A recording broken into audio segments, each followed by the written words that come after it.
Shakespeare pernah bilang, apalah arti sebuah nama? Mawar, jika diganti dengan nama lain pasti akan sama harumnya. Bagi Ki Herman Sinung Janutama, pekerja budaya dan pemerhati persoalan filsafat, tentu saja nama sangat berarti. Bahkan dia membedah peran pujangga besar Raden Ngabei Ronggowarsito dari namanya. Menurut Ki Herman, membaca makna nama Raden Ngabei Ronggowarsito dengan cara Landa atau Belanda atau Barat akan mendapati simpulan yang tidak proporsional atau ala Barat. Karena itu dia menggunakan kajian budaya Jawa dari tradisi Paramasastra atau Jinarwa Jawi yang telah dicontohkan oleh para leluhur Jawa yang tersebar dalam berbagai teks kejawen. Inilah yang disebut alam kabujangan Jawi. Di dalamnya terdapat banyak model operasi demi menggali maknanya atau Jinarwa. Kali ini hanya menggunakan beberapa saja di antara operasi-operasi tersebut, yakni operasi Jinarwa Dasanama, Jarwo Dosok, Kiratabasa, dan Garba. Papar Ki Herman dalam kuliah umum bertajuk Islam dan Mistisme Nusantara, Ranggawarsita, Islam dan Kejawen. Dasanama artinya sinonim atau padanan maupun persamaan kata dan istilah. Dalam bahasa Jawa, satu kata memiliki banyak padanan dan persamaan kata atau istilah. Misalnya barat berarti angin atau arah barat atau kulon dan seterusnya. Jarwa dosok artinya memaknai kata atau istilah, khususnya memaknai dalam kerangka dosok atau kebaktian kepada Tuhan. Operasi ini mirip otak-atik gatuk, namun gayu terhadap persangkaan baik atau husnudon. Misalnya barat berarti kulon atau huluan, yakni asal muasal perjalanan hidup manusia dalam mencari dan menelusuri makna hidupnya. Kiratabasa artinya memaknai kata atau istilah dengan kata atau istilah yang sekiranya mirip. Misalnya barat berarti angin, barata berarti keluarga, berata berarti besar, beranta atau berangta berarti cinta, dan garba adalah penggabungan dan pemisahan dua atau lebih kata dan istilah. Dalam bahasa Sanskerta sering disebut sebagai sasandi. Konsekuensi dari operasi ini adalah jumbuhnya dua suku kata yang sama. Misalnya Nuswantara berasal dari Nuswa dan Swa dan Swanta dan Tata dan Tara. Ki Herman nguncai Ranggawarsito dari gelar yang disematkan kepada Raden dan Ngabehi. Raden berasal dari kata rahadian atau roh adian. Roh berarti ruh atau sukma, adi berarti luhur atau mulia. Raden juga setara dengan radin atau rasa perasaan dan mengacu pada kata radia yang berarti negeri, keraton atau pemangku negeri. Gelar umum bagi para bangsawan Jawa ini dahulunya berarti pemangku negeri yang telah mencapai keluhuran rohani, kemuliaan akhlak, ketajaman perasaan dan kelembutan hati nurani. Kata Ngabei pada gelar Raden Ngabei menunjukkan posisi sebagai tokoh sesepuh atau orang yang dituakan oleh keraton, yakni sultan atau susuhunan.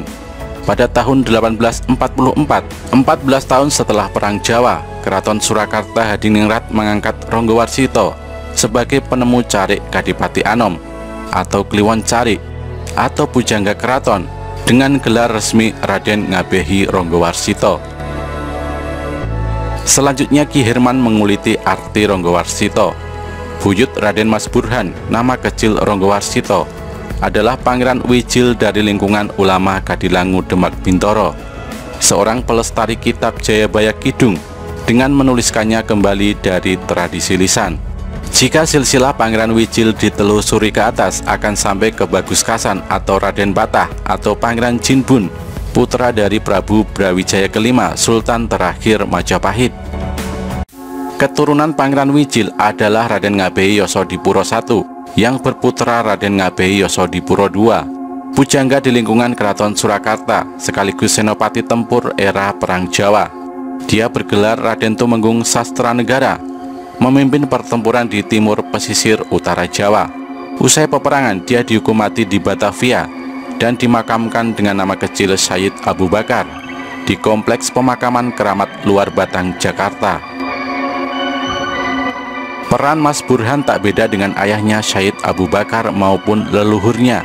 Nama Ronggowarsito berasal dari kata Rangga yang berarti senopati, panglima atau komandan pertempuran, dan Warsito berarti wacana, wejangan dan pengetahuan hidup. Nama ini menunjukkan para pemimpin tanah Jawa mengubah strategi peperangan melawan kompeni. Selepas peperangan fisik di Perang Jawa, maka peperangan dengan kompeni berubah menjadi peperangan pengetahuan. Itulah sebabnya mengapa Mas Burhan diberi gelar Raden Ngabei Ronggowarsito, bukan Yosodipuro III. Hal ini terbukti dengan bangkitnya semangat menuliskan kembali peninggalan pengetahuan Jawa. Bersamaan era dengan Ronggowarsito adalah Kanjeng Gusti Pangeran Aryo Adipati Mangkunegoro IV dari Puro Mangkunegaran Surakarta, seorang sastrawan, penyair yang juga banyak pengaruhnya. Ronggowarsito memiliki murid-murid orang asing terdiri dari pegawai bahasa di Surakarta seperti J.F. Winter, J.F.C. Grieg, dan Dr. Valmer van de Broek. Mereka belajar bahasa dan kasusastraan Jawa kepada Ronggowarsito. Sebaliknya, Ronggowarsito juga banyak belajar kesusastraan Barat dari mereka.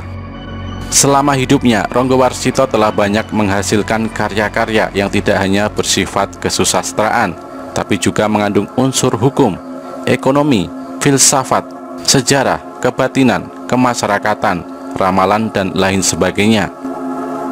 Karyanya antara lain adalah Serat Paramayoga, Serat Pustaka Raja Purwa, Serat Sabdojati, Serat Sabdatama, Serat Jokolodang, Serat Wedaraga, dan Serat Kalatida.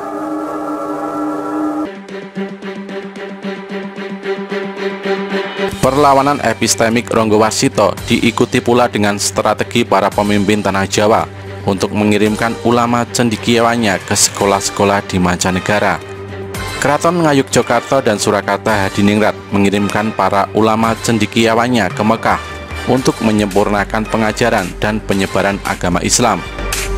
Di Mekah mereka membantu proses belajar mengajar di Gedung Wakaf Mataram yang dibubarkan oleh rezim Ibnu Saud yang mengakuisisi tanah Haramain dari juru kunci keluarga Syarif Makkah pada tahun 1912.